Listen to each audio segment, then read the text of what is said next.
Ok, ¿qué tal chicos? ¿Cómo están? Buenos días, buenas tardes, buenas noches a la hora en que nos estén escuchando. Es un gusto tenerlos de nueva cuenta en esto que se llama Radio Fusión a través de fusionradio.mx. Espero que le estén pasando muy bien. Ya después de tanto tiempo que no nos escuchábamos, vamos a tener un invitado de lujo. Realmente es para mí un placer tener y compartir los micrófonos a don Agustín Laje. Digo, de decir don, pues parece ser que se refiriera uno a alguien más grande, ¿no? Realmente no es así, él es muy joven.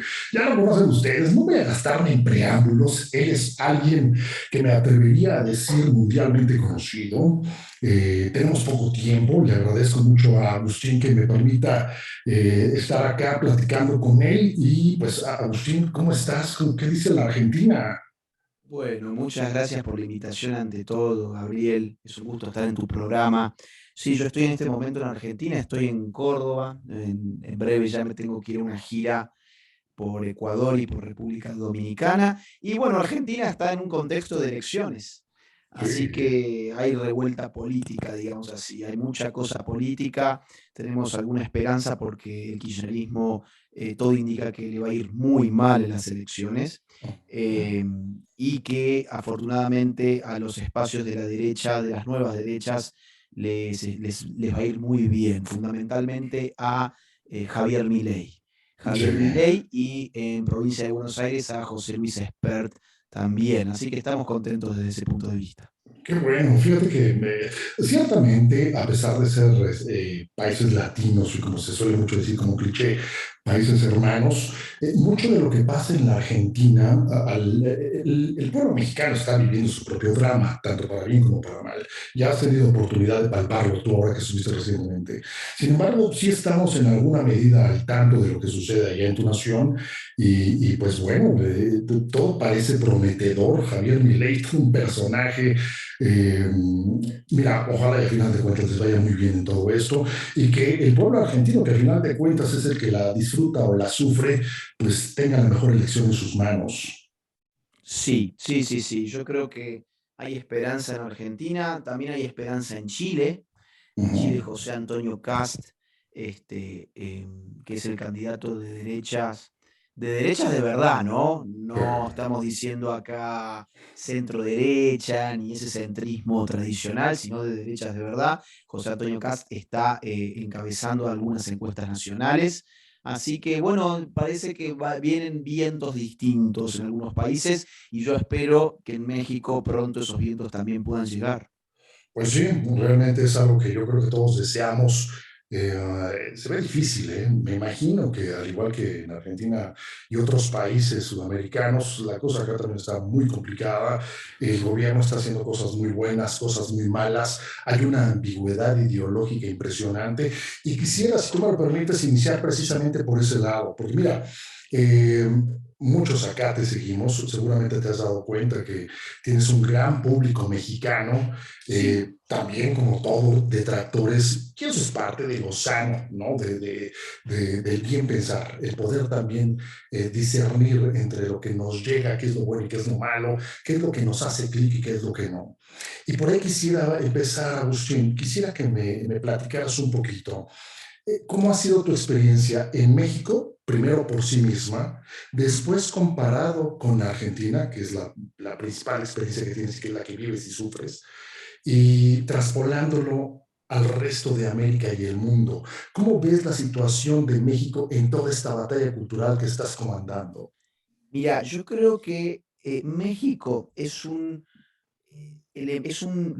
lugar clave para entender lo que fue la contraofensiva de las izquierdas que surgió a partir sobre todo del año 2019. Recordarás que en el 2019 se dio la revuelta en Chile, se dio una revuelta en Ecuador, ganó el kirchnerismo en Argentina, pero gran parte de todo lo que vivimos aquel año, se dio el fraude electoral también de Evo Morales en Bolivia, todo lo que vivimos ese año ha sido, digamos, por lo menos articulado desde lo que se llama el Grupo de Puebla. ¿Por qué se llama Grupo de Puebla? Bueno, porque es un grupo de políticos socialistas hispanoamericanos, pero también participan algunos españoles, y también, también hay brasileros, Dilma Rousseff, por ejemplo, Lula da Silva, sí, están dentro de ese grupo. Y ese grupo fue el que, digamos, empezó a trabajar desde México a partir del año 2019, yo creo que escogiendo México estratégicamente porque previamente había ganado López Obrador las elecciones allí. ¿Qué veo yo en México que veo a diferencia de otros lugares de nuestra región? Veo dos o tres cosas que son fundamentales. Hay todavía una base conservadora en la sociedad, bastante arraigada. Yo supongo que será porque el pueblo mexicano es esencialmente cristiano y porque además México está atravesado por episodios históricos muy fuertes en términos religiosos, no solamente vinculados a en temas de fe per se, sino también en luchas políticas, como los cristeros, por ejemplo. Entonces, México tiene una tradición de lucha fuerte y conservadora. México tiene una clase empresarial que es más fácil de comprometer en estos temas que en otros países. Es decir, en México me ha pasado de ver que las conferencias, las giras, aparece algún empresario que dice, bueno, yo dono para pagar, por ejemplo, el vuelo, yo dono para pagar el hotel, yo voy a donar para pagar, no sé, el salón, el auditorio, el sonido. Bueno, eso, lamentablemente, es poco frecuente en la mayoría de los países de nuestra región. La clase empresarial en prácticamente todos los países, para poder, digamos, convencerla de que financie algún evento, uno debería poder mostrarle cómo las ideas de uno van a mejorar la rentabilidad de su empresa. Y evidentemente lo que yo hago no tiene nada que ver con mejorarle la rentabilidad de la empresa a un empresario que eventualmente podría colaborar económicamente con pagar la renta de un salón, por ejemplo, de un auditorio.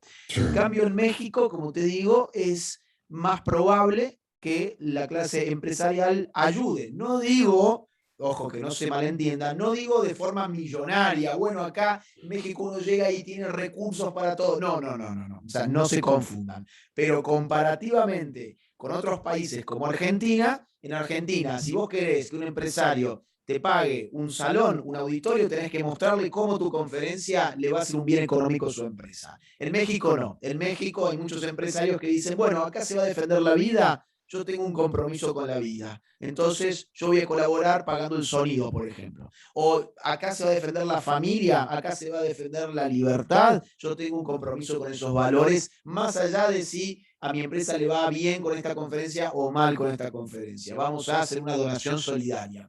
Entonces, eso es muy importante para comprender por qué en México se puede dar una buena batalla. A mí me llaman mucho de México. He ido muchas, muchas veces. Y en tercer lugar, en México, lo que hay en términos negativos, te he dado 2 puntos positivos, pero ahora te voy a dar uno negativo, es que políticamente el sector que podría estar reaccionando contra el orden vigente está secuestrado por los partidos tradicionales, puntualmente por el PAN. ¿Sí? Es decir, las personas que vienen a mis conferencias, que no son personas de izquierdas, generalmente no están contentas con el gobierno actual. Sin embargo, en la mayor parte de los casos, les cuesta mucho hacerse la idea de que pueden haber nuevos partidos políticos. Para ello es, tengo esto y lo que más se acerca a lo que yo pienso es el PAN. Ok, yo les pregunto, ¿pero a vos te representa lo que es el PAN hoy? ¿O te representa lo que era el PAN en su historia y tenés un vínculo emotivo con el PAN porque lo conoces desde hace mucho tiempo y porque tuvo líderes políticos aceptables e incluso buenos? ¿O por qué tenés ese vínculo? ¿O porque no hay nada más? Y si no hay nada más, ¿no se puede crear algo nuevo? Mira, a diferencia de México, se ha creado algo nuevo en Argentina, en Chile, en España, en Perú, en Costa Rica, en Brasil. Son todos ejemplos de éxito, donde se ha creado una nueva fuerza de derecha de verdad. Evidentemente, esto no significa que vas a llegar al gobierno al día siguiente, pero sí que vas a empezar a tener representantes en el poder legislativo por lo menos, y eso ya es ganancia. Y eso en México por ahora no se ha hecho. Y tenemos el ejemplo de lo que está pasando en España con Vox, como bien lo indicas. Quien iba a decir que en un periodo tan corto, en un lapso tan corto, Vox iba a tener una representatividad importante. Y de hecho, seguramente te tocó estando tú por acá cuando hubo una habladuría con respecto a la injerencia que estaba ejerciendo Vox acá con el PAN. Bueno, la verdad, Agustín, fíjate que precisamente es por ahí precisamente donde, si tú no tienes inconveniente, me gustaría atacar un poquito el tema. Vamos, claro. ¿Cómo identificas tú al mexicano promedio? Te estoy haciendo una pregunta complicada porque para cualquier extranjero es difícil entender la realidad mexicana. ¿Sí? La pueden palpar, pero parcialmente. Yo veo que tú a donde te presentas llenas. Y la gente está encantada. Sí se presentan por ahí hay algunos incidentes, nada que no pase en otro tipo de eventos, sí. Pero aquí le llamamos a eso pescar en una pecera. ¿A qué me refiero? Que estás como pez en el agua con la gente que comulga con tu ideología y tu forma de pensar. Eso está muy bien. Pero tú, ¿qué identificas en el joven mexicano, en la audiencia mexicana en general? Bueno, mira, a ver, depende evidentemente de qué mexicano, porque yo ya encuentro diferencias muy fuertes, por ejemplo, entre el mexicano del norte, el mexicano del centro, el mexicano del sur. Hay diferencias, por lo menos que yo las percibo después de haber viajado, y te tengo que decir que conozco más ciudades mexicanas que argentinas. He estado en muchas realmente, conozco más ciudades mexicanas que el promedio de los mexicanos. Okay. Ahora, yo creo que el mexicano promedio es una persona con mucho sentido común, el mexicano promedio, que no es el que aparece en la televisión, ¿sí? Es decir, no me guío por la televisión, sino por lo que yo he visto en México, que ya te digo, he recorrido prácticamente todos los estados de México, ¿ok?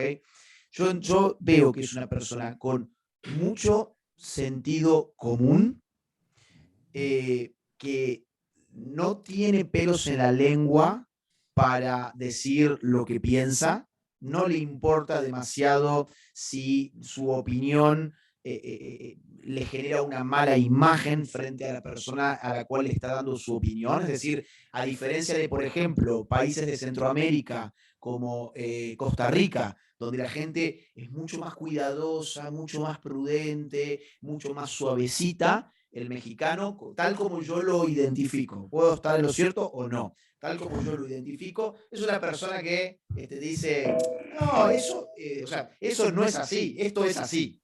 Y no tiene ningún problema de seguir tus sentimientos diciéndote lo que él piensa. En ese sentido es mucho más directo que la mayoría de los pueblos que yo he conocido al menos.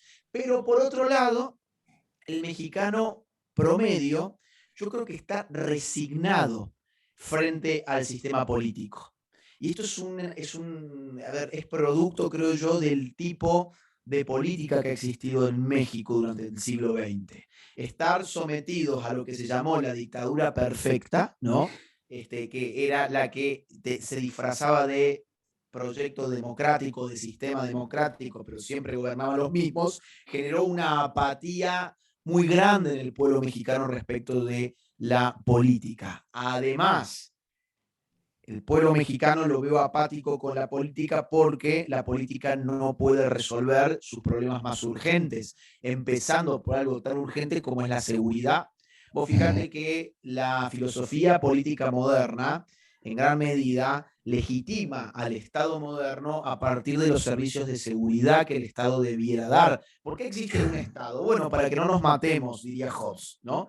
Existe un Estado porque necesitamos a alguien que ordene la seguridad en una comunidad política. Perfecto, de acuerdo. Ahora, si el Estado no es capaz de brindarte seguridad, no es capaz de brindarte nada. Y tenemos un Estado mexicano que te quiere brindar identidad de género, pero no es capaz de brindarte algo tan básico como seguridad.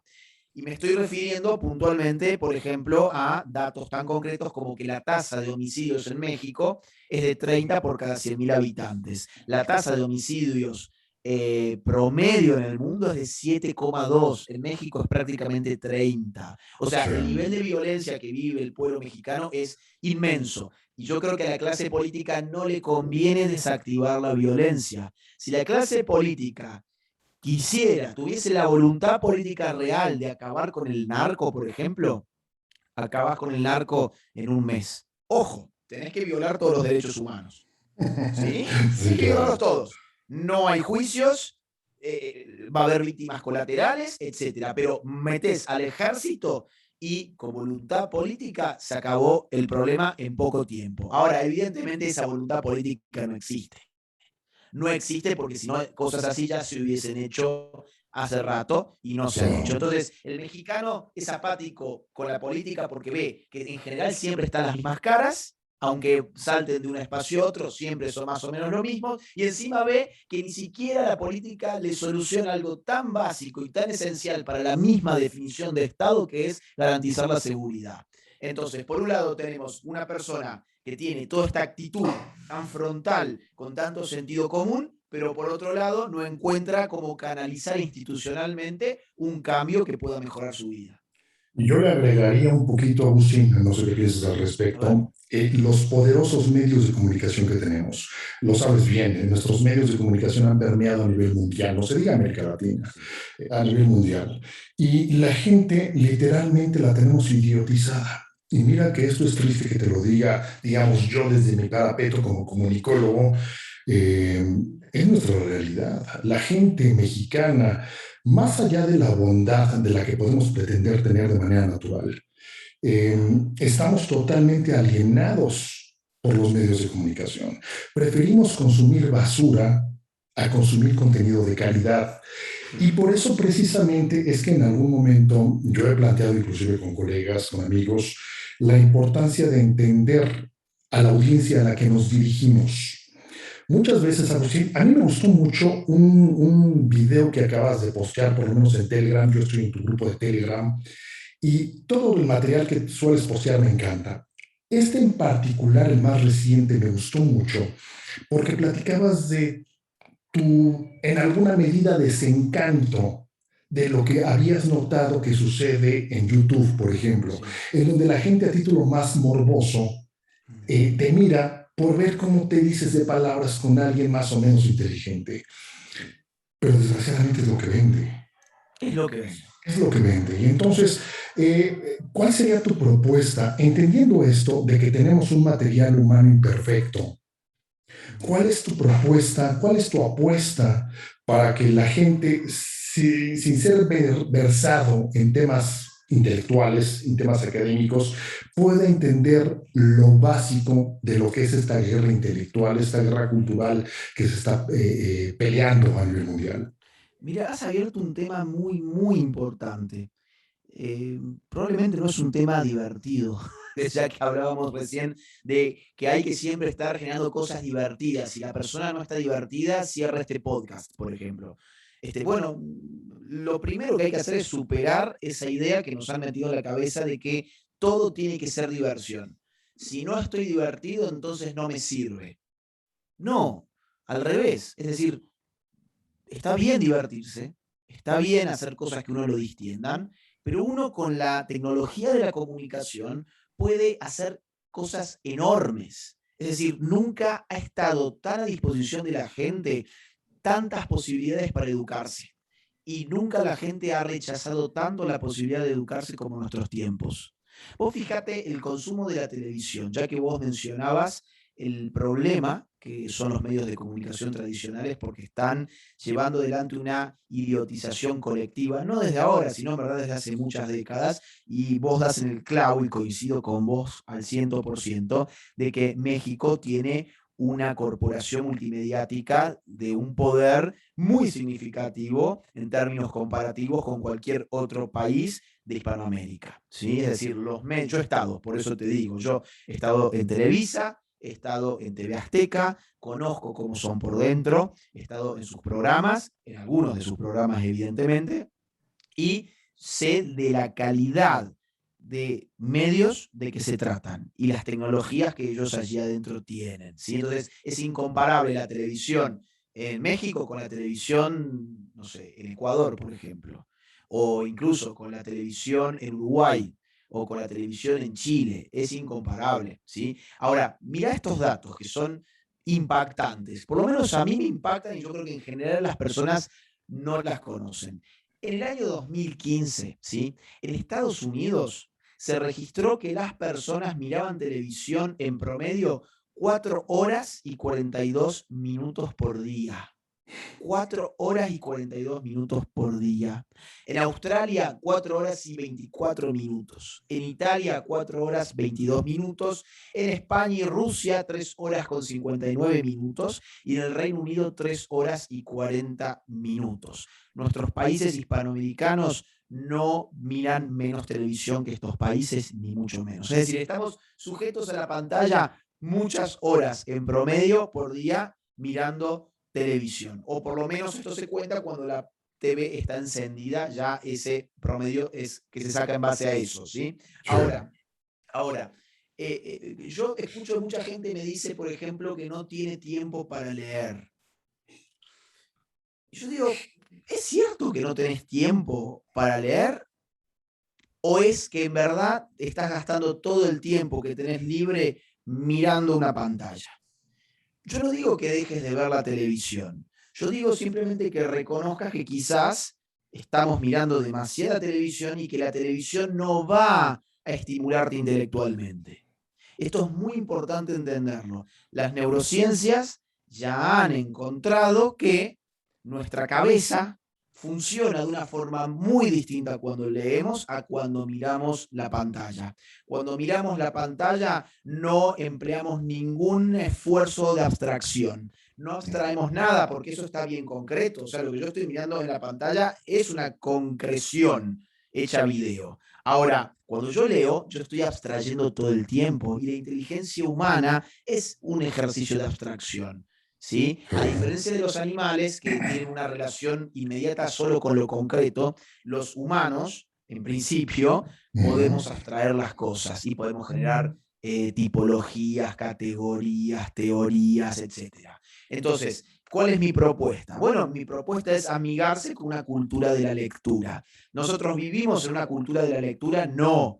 Vivimos hoy en día una cultura de la pantalla. Entonces, amigarse individualmente con una cultura de la lectura te va a dar una ventaja comparativa enorme con el promedio de las personas que te rodean. Y esa ventaja vos ahí les vas a sacar jugo en una batalla cultural. ¿Por qué? Porque esas personas que no leen, esas personas que solamente miran TikTok y miran Netflix, van a estar por debajo de tus capacidades. Y vos, cuando tengas que enfrentar una situación de debate, de discusión, de exposición de tus ideas, vas a terminar convenciendo a la gente que te rodea, porque la gente que te rodea está intelectualmente por debajo. Entonces, es una sugerencia muy concreta, como verás. Es decir, bueno, quizás me encantan las series, pero quizás miro muchos capítulos por día, miro un poco menos de capítulos por día y selecciono mis lecturas y le doy esfuerzo a eso. Totalmente de acuerdo. Celebro mucho que menciones esto, Agustín, porque es precisamente uno de los puntos torales en donde yo quería hacer énfasis. Si estamos conscientes de que los grandes movimientos los hacen las grandes masas, es ahí donde tenemos que poner atención. México en particular, de manera cotidiana, pero más en estos últimos tiempos, ha presentado un muy bajo nivel de lectura. He estado haciendo durante ya 2 años un estudio sobre el IQ, el efecto Flynn que platicábamos en algún momento, los niveles de lectura que se presentan en México comparados con el mundo. El mexicano lee muy poco, Agustín, y lo poco que lee en libros, lo lee porque le fue impuesto en la escuela. Pero ¿cuánta gente puede retener y analizar de manera seria lo que le es impuesto? ¿No? Entonces, es ahí donde empieza a mí a preocuparme la situación y te lo comparto y lo he compartido al aire. Yo a veces noto en tu persona, como por ejemplo también en Jordan Peterson, en Milo Yiannopoulos y otros tantos teóricos de este tema cultural, que son como una voz que clama en el desierto. ¿A quién le hablas? Pretende uno hablarle a todos, a todo el que quiera escuchar. ¿Cuántos de los que les hablamos nos entienden?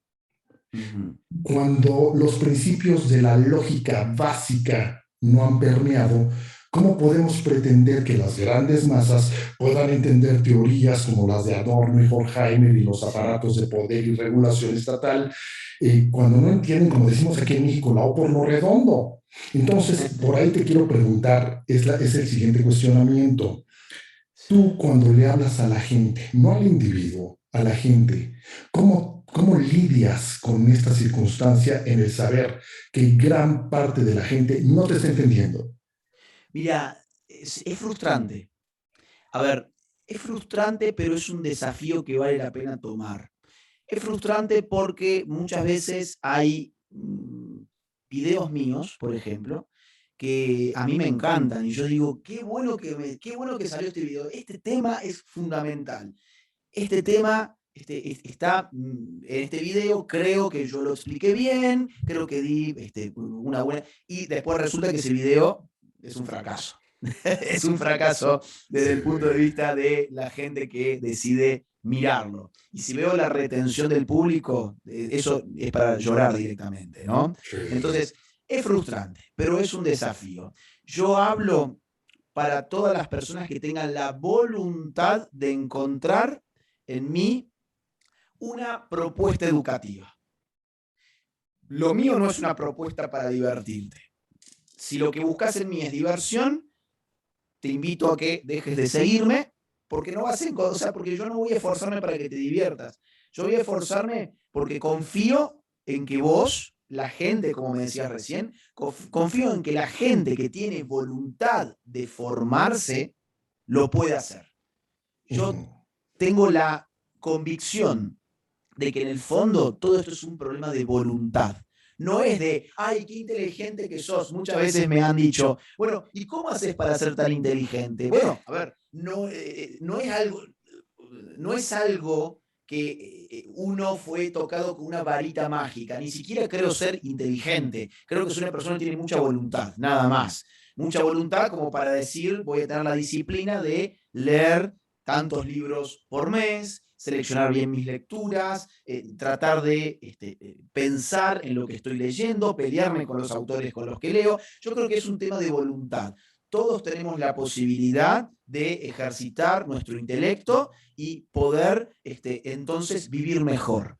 Porque Claro. yo no creo que una persona que está totalmente alienada respecto de la realidad, que toda su vida consiste en mirar series e ir a trabajar, ir a dormir y tomarse su cerveza, pueda llevar una vida significativa. Yo creo que ese tipo de personas lleva una mera vida, una Ajá. mera vida. Una vida significativa es otra cosa. Ahora, vos fíjate que yo recién te mencionaba algunos datos sobre la televisión, pero te complemento eso con algunos datos sobre la lectura. Y voy a hacer algo que no hice nunca en ninguna otra entrevista, que es leer un pequeño fragmento de mi nuevo libro que va a salir en marzo, donde acá Perfecto. tengo datos como estos. Mira, Ok.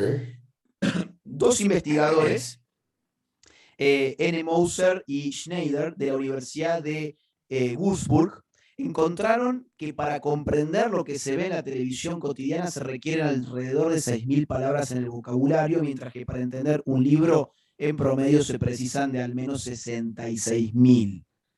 Las palabras son mediadores entre yo y el mundo. Yo comprendo el mundo nombrándolo. Si yo nombro pocas cosas, mi experiencia del mundo es una experiencia muy pobre. Yo no puedo comprender la complejidad del mundo si solamente tengo poquitas palabras en mi vocabulario. Entonces, por ejemplo, ahí ya tenés un punto. ¿Qué te da la lectura? Mucho vocabulario para poder expresar con más precisión tu relación con el mundo. Eso ya es una ventaja enorme. Sigue así la lectura. Por su parte, el Laboratorio de Cognición Dinámica de la Universidad de Washington, usando escáneres cerebrales, destacó cómo se estimula el cerebro con la lectura. Dice lo siguiente, los lectores simulan mentalmente cada nueva situación que encuentran en una narración. O sea, vos cuando estás leyendo, estás simulando, estás generando un mundo dentro de tu mente, estás creando un mundo. Eso no pasa cuando vos estás mirando la televisión porque ese mundo ya está puesto ahí para vos de manera muy concreta, ¿no? Sigo. En los años 70 y sobre todo en los 80, frente al boom televisivo, surgieron muchos experimentos que pusieron de manifiesto en qué medida la elaboración cognitiva de la televisión resultaba bastante pobre.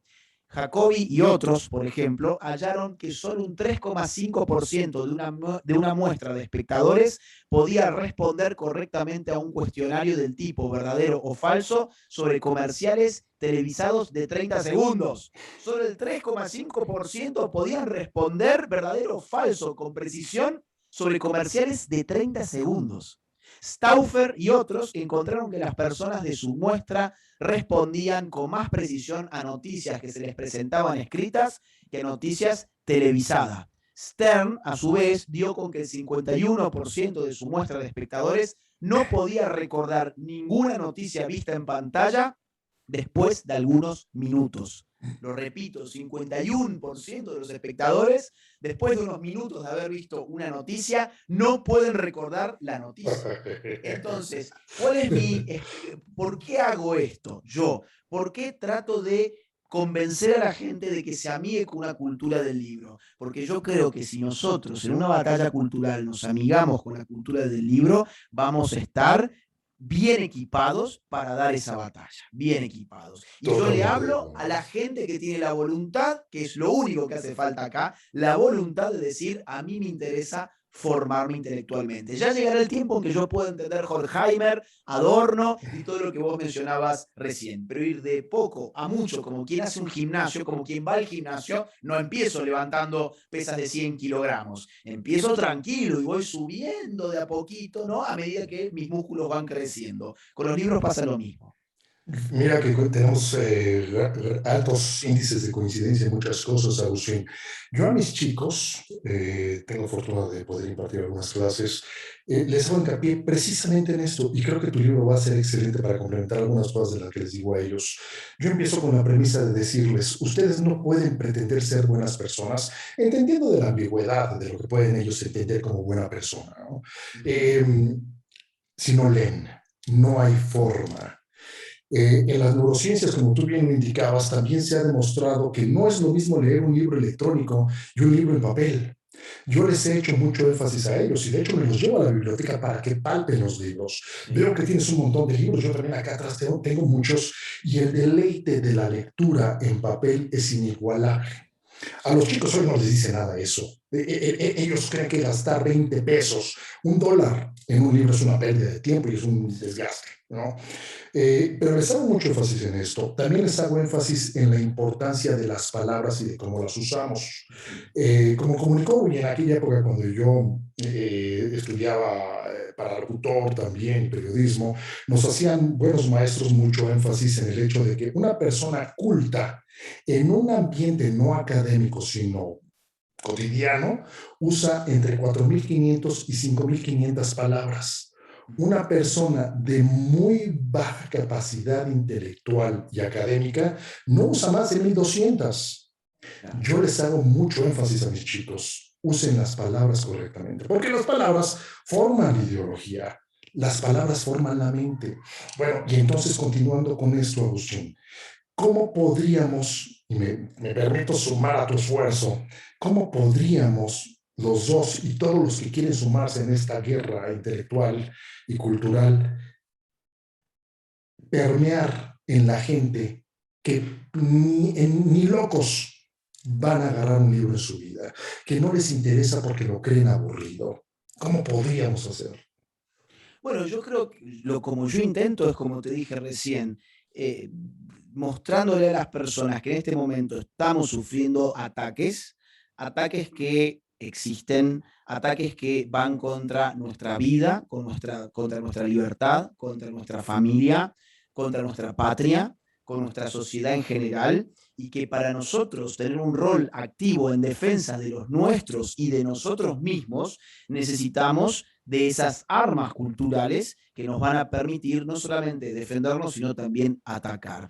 Esto es como si, vamos a decir, tu nación está siendo amenazada por un conflicto bélico. ¿Qué hacen las naciones cuando son amenazadas con un conflicto bélico? Ponen rápidamente a todos sus recursos humanos a entrenar militarmente, todos los que sean aptos para la batalla, por supuesto. Entonces, ahí nomás, se convoca un reclutamiento militar, se enseña a utilizar un fusil, a utilizar una granada, se los entrena físicamente, se hacen las estocadas, se sube la cuerda, bueno, todo eso que vemos en las películas, ¿ok? Entonces, se entrena militarmente porque vas a enfrentarte a los tiros. Ahora, cuando la agresión es cultural, no tiene sentido que yo haga estocadas y tiro al blanco. Tiene sentido que yo prepare mi munición intelectual porque voy a tener que defenderme con ideas. ¿Cómo? Bueno, a ver, voy a poner un ejemplo clarísimo. Padre de familia.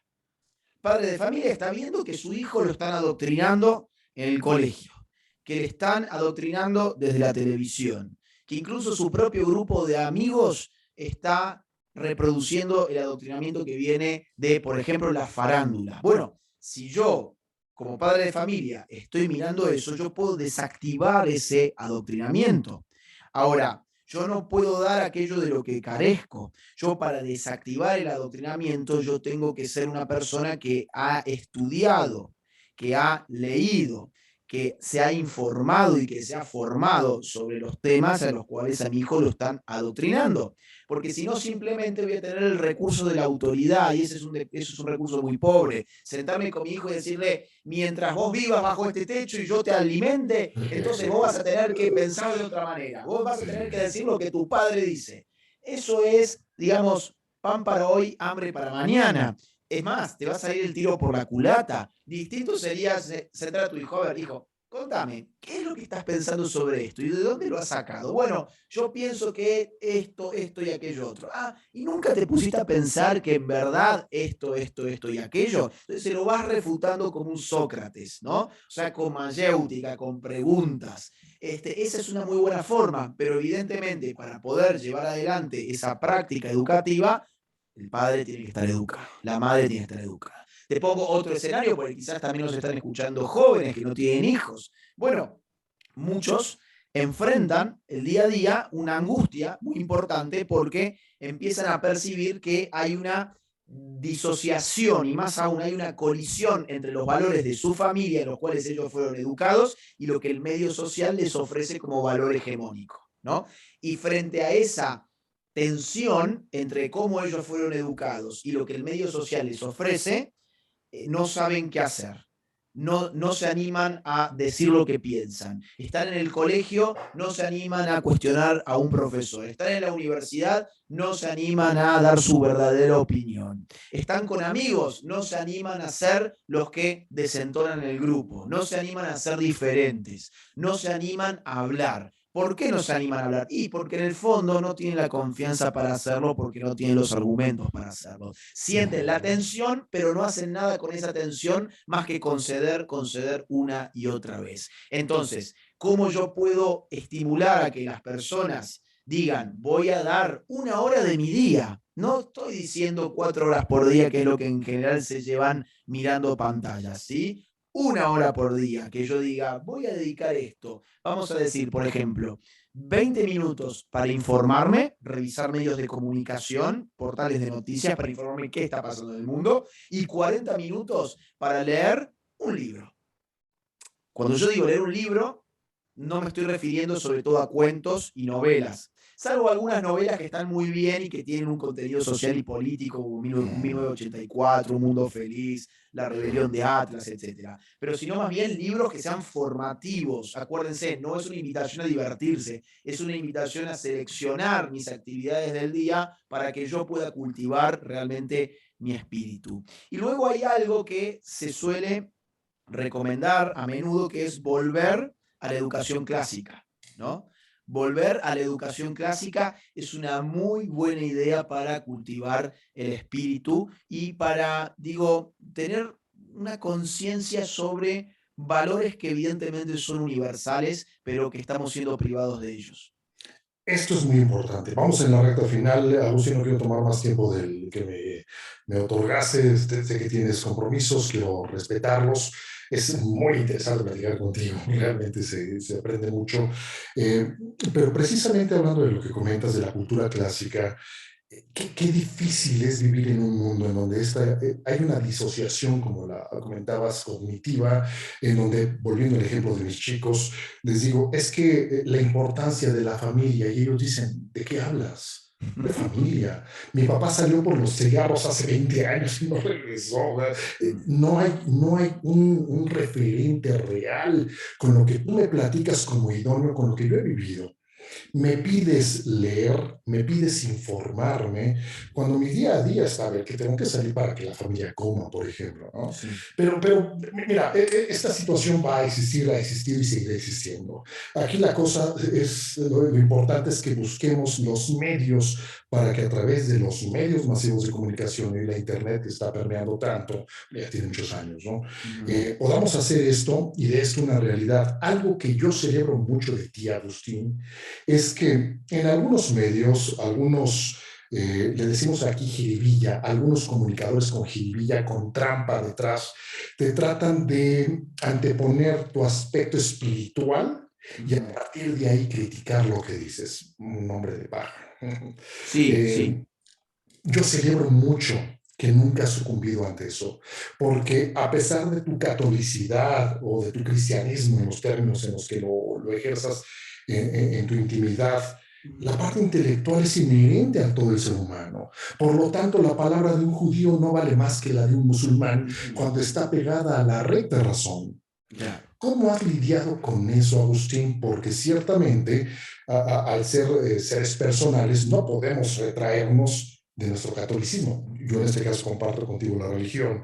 Y cómo poder llevar a cabo esta guerra sin necesidad de apelar al ámbito religioso, porque es ahí donde todo se acaba. La gente le mencionas a Dios y se tapan. Se acabó. Sí. Bueno, primero que nada, uno tiene que comprender que estamos viviendo en un mundo que ya ni siquiera es secular, es ultra secular, ¿sí?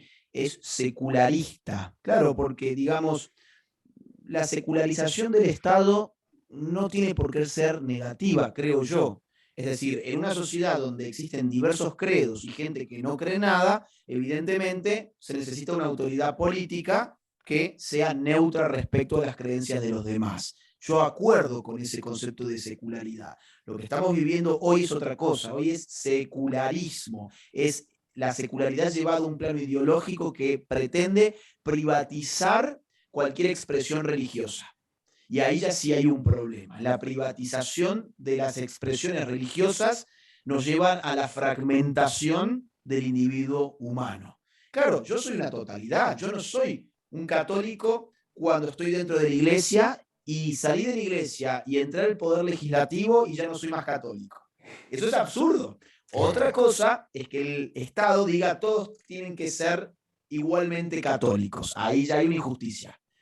¿Por qué? Porque uno tendría que tener libertad para elegir sus creencias, evidentemente. Ahora, que un diputado sea católico y se manifieste como católico en el ejercicio de su gobierno, que se manifieste más que de su gobierno, de su bancada, de su banca, de su curul, ¿sí? De sus 4 años, en el caso de Argentina, ustedes creo que tienen otra cantidad de años, no veo qué tiene de malo, pero la sociedad ya ha comprado que efectivamente es muy malo que una persona tenga una creencia y la exprese en público.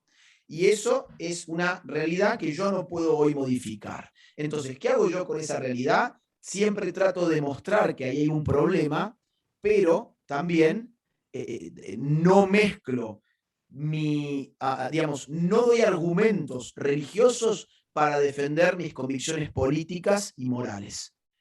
Tengo muchos argumentos que no precisan de mi fe para defender aquello que mi fe también adhiere. Yo, digamos, en ese sentido, no traiciono mi fe. Doy una explicación que sea potable para personas que no compartan mi fe, porque entiendo que yo ya no vivo en la Edad Media, donde había una unidad religiosa en la sociedad. Vivo en tiempos modernos y más aún postmodernos, donde estamos sujetos a un proceso de secularismo sistemático. Entonces, no voy a ser tan tonto de entrar en una entrevista y ponerme a decir que el aborto está mal porque el Papa lo dijo o porque la Claro. Biblia tiene tal o cual pasaje. Eso en todo caso sí puede valer para una discusión teológica, pero yo no soy tampoco teólogo, ni soy pastor, ni soy sacerdote. Entonces yo me mantengo en mi campo. Cuando me quieren sacar de mi campo, yo vuelvo a mi campo, pero no solamente con el tema de la religión. Si vos a mí me querés sacar de mi campo para meterme en un tema de astrología, yo te voy a decir lo mismo. Mire, yo no soy astrólogo, yo no puedo dar una opinión astrológica sobre lo que usted me está preguntando. Entonces, eso también es muy importante, conocer las limitaciones individuales de cada quien, que todos las tenemos y son más las limitaciones que tenemos que las capacidades que tenemos. Eso es una verdad. Entonces, cuando un periodista, que lo suelen hacer de forma muy maliciosa, me dicen, bueno, a ver, usted es católico, ¿cierto? Yo muy simplemente le digo, sí, yo soy católico, pero no vengo acá a hablar de mi fe, vengo a hablar de temas políticos, porque soy cientista político, entonces vengo a hablar de eso. Y ya está, se acabó. Y es más, uno incluso debiera, y vos me acabas de dar la idea, señalar la falacia que está tratando de armar esa persona, que es una falacia de hominem y en otros casos una falacia de hombre de paja. Sí, sí, sí. Y creo, a final de cuentas, no sé si coincidas, Agustín, ese es el camino. Cuando uno logra no desprenderse como si fuera una camisa de la que nos quitamos, nuestra parte más profunda, nuestras creencias, y sin embargo usar el poder de la razón correcta, la filosofía, la lógica, logras permear a muchas más mentes, porque entonces no chocas con el judío, no chocas con el ateo, no chocas con el agnóstico, es la razón pura, la ley natural la que te marca. Ya estamos en la recta final, Agustín, tenemos 7 minutos. Eh, ¿Cómo lidiar con las mujeres, ya acotándolo un poquito más para finalizar, cómo lidiar con las mujeres hoy día que han renunciado a la lógica y anteponen palincestos ideológicos de lo más burdo, no tienen ni pies ni cabeza y se cierran desde su punto de vista, se encapsulan y ya no hay forma de penetrar en ellas. Pero debe haber alguna manera. ¿Cómo lo haces o cómo recomendarías a los jóvenes, mexicanos o argentinos o donde sea hoy, que tratan de convivir y hacer vida con la mujer moderna? Mira, mi enfoque no es demasiado productivo al respecto. No soy un esperanzado en ese sentido. Yo creo que lo más que yo puedo hacer con ese tipo de mujer que vos mencionás, que ya ha renunciado al uso de su razón y que simplemente repite consignas que escucha por televisión, lo que yo trato de hacer no es tanto recuperarla, sino evitar de que haga daño a otras mujeres y a otras personas. Evitar que sea tomada en serio por su entorno. Entonces, yo tengo al frente a una mujer que es una militante feminista radical, yo no busco convencerla, yo busco desactivar sus argumentos, no con la esperanza de que ella vaya a través de un proceso introspectivo cambiar su posición. ¿Hay mujeres que han cambiado su posición? Sí, afortunadamente las hay. Hombres, evidentemente también. Estoy hablando de la mujer porque eso apunta en este momento la pregunta. Hay muchos casos de mujeres que han pasado por el feminismo más rancio y que han tenido algún proceso de conversión. Pero los casos de conversión que yo conozco, llamativamente, no provienen de fuentes racionales. Es decir, son vivencias íntimas, son experiencias con su pareja, son, por ejemplo, la maternidad. A muchas mujeres la maternidad les hace ver que realmente lo que hay ahí adentro de su vientre es un ser humano y es su hijo, y entonces empiezan a cuestionar todo lo que decían anteriormente sobre el tema del aborto. Una mujer que, por ejemplo, se encuentra muy despechada con el hombre porque ha tenido un mal padre, ha tenido malas parejas, en algún momento tiene la fortuna de encontrar un buen hombre con el cual hacer una vida basada en el amor. Esa persona empieza a reconsiderar el odio que tenía por el hombre que había sido impuesto y había sido racionalizado a través de la ideología feminista, pero vos fíjate que siempre son en la mayor, a ver, en todos los casos que yo conozco, estoy pensando en mujeres que conozco de ese tipo y que han tenido conversiones, son más bien procesos que no están catapultados por el uso de la razón, sino por la afectividad y la emoción. Te pongo un ejemplo de una amiga mía, Sarah Winter. Sarah Winter es muy amiga mía, ella fue nada menos que fundadora de el feminismo radical en Brasil, de una de las organizaciones más importantes que es Femen, ¿sí? Ella se hizo abortos, promocionaba todo eso y tuvo un proceso de vida, una experiencia de vida en la cual abandonó finalmente todo eso y al revés, se puso del otro lado y hoy combate todo eso. Ahora, esa experiencia, ¿sabes qué fue? Bueno, un aborto, que no fue la panacea que ella pensaba que era. ¿Y sabes qué más fue? Que tuvo problemas muy graves de salud y sus compañeras feministas le soltaron la mano, no les interesó que el aborto les haya generado problemas de salud. ¿Y quiénes se acercaron a ella? Los cristianos. Ahora, eso evidentemente no es una conversión porque vio un argumento que le iluminó la vida, sino que pasó por una experiencia de vida que le cambió el resto de su vida. Y yo no brindo experiencias de vida. Cada persona vive sus propias experiencias. Entonces yo no tengo la esperanza de que mis argumentos en general vayan a convencer a tal punto de hacerla cambiar de parecer a una feminista que está allí ya habiendo perdido todo el uso de la razón, como vos bien marcabas. Lo que yo puedo hacer es evitar que esa mujer dañe intelectualmente a más personas y eso es lo que yo trato de hacer. Pues un coterráneo tuyo simplemente hace 20 años, lo decía Jodorowsky, ¿no? Se quejaba con respecto a lo que él llama las traidoras, cómo las mujeres hoy día pueden tener esta supuesta lucha intelectual y cultural cuando hay mujeres que les echan abajo todos sus naipes, ¿no? Yo en alguna reunión comentaba, y me odiaron la mayoría de las mujeres, pero yo les decía, es que mientras la mujer sea como es, y bendito Dios que sea como es, el mundo seguirá siendo masculino, pero no por una virtud masculina, sino porque las situaciones, las diferencias se han radicalizado tanto que las cosas van a ser así. Y a final de cuentas, y con esto cerramos, Agustín, me parece que esto tuvo un origen en mucha desconsideración masculina, pero la mujer originó mucho de esto y me parece que va a ser la misma mujer la que tendrá que reparar todo esto para el bien no solamente de ella, sino de todos, ¿no? Y afortunadamente hay muchísimas mujeres, cada vez son más, las que rechazan esas ideologías que han instrumentalizado problemas que en muchos casos son reales, que sufre la mujer, pero ya empiezan a darse cuenta muchas mujeres que esa ideología no traía ninguna solución. Todo lo que traía era odio, resentimiento y beneficios para la casta política. Entonces, cuando uno ve, por ejemplo, tantas mujeres en nuestras conferencias, en nuestras manifestaciones. Cuando uno ve datos como, por ejemplo, que en Argentina, donde se legalizó el aborto, ¿sí? La mayor parte de las mujeres estaba en contra del aborto y más aún, en términos proporcionales, la mujer estaba más en contra del aborto que el hombre, te das cuenta que lo que vos acabás de decir tiene asidero. Del lado de la mujer es donde va a venir finalmente lo que se necesita para frenar de una buena vez toda esta locura feminista, toda esta locura de género, toda esta locura ideológica, que si a alguien le ha hecho daño no es al hombre.